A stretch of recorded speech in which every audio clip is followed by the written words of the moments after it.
In this video, we will learn installation of large GrommetSniper to CSTIDY-51. Let's know the parts that we will use for the installation. Large GrommetSniper, 2-step large die sets and CSTIDY-51. In case there is lower die bushing installed in the lower die holder, first loosen the fixing screw and remove the lower die bushing.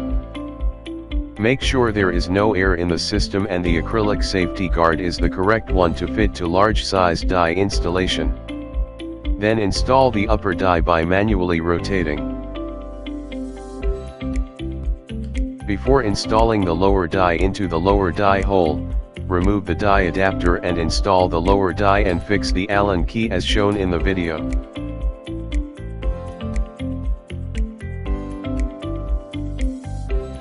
Carefully locate and tighten the large GrommetSniper to the lower die and make sure their surfaces are at the same level. Then securely fix the screw with a Phillips head screwdriver to secure the connection.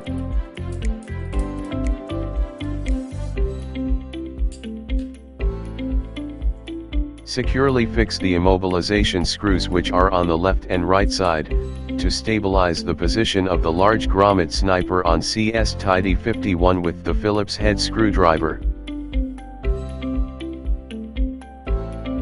Adjust the X and Y axis and your large GrommetSniper ready to attach with CSTIDY-51.